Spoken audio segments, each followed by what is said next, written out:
L'élection en question en Algérie, 6 des 7 candidats à l'élection présidentielle ont annoncé officiellement en milieu d'après-midi leur retrait. Ils dénoncent des fraudes électorales massives. C'est toute la légitimité de cette élection qui est ainsi remise en cause. Reportage de nos envoyés spéciaux Jean-Yves Serrand et Marc Doux.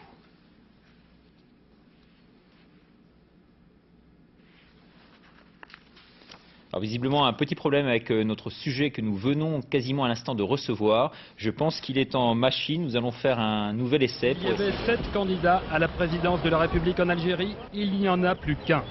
Les 6 autres avaient demandé l'annulation pour fraude des premiers votes qui avaient eu lieu hier, notamment dans les casernes. Le président de la République ayant refusé d'intervenir, les 6 candidats prennent aujourd'hui une grave décision. Nous décidons notre retrait collectif des élections présidentielles et la non-reconnaissance de la légitimité des résultats de ce scrutin. Nous décidons de poursuivre la coordination de nos actions pour faire face à toutes les éventualités.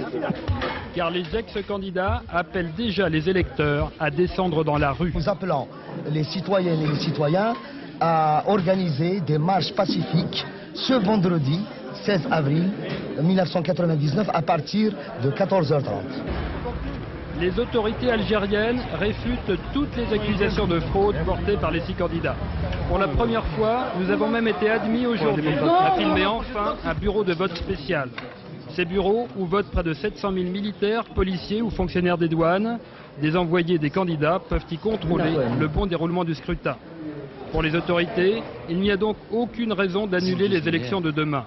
Tant pis s'il ne reste qu'un candidat, c'est également l'avis de celui-ci. Moi, qu'il y ait fraude ou pas, j'ai appartenu au système du parti unique où, quelque part, les dés étaient pipés au départ. Et puis maintenant, disons que c'est un peu mieux, c'est pas encore l'idéal, mais enfin, n'attendez pas de nous que nous arrivions à faire en 24 heures ou une semaine ce que vous avez mis des décennies et des générations à faire. Désormais, Abdelaziz Bouteflika demeure le seul candidat à la présidence de la République. Mais quelle valeur aurait une telle élection ?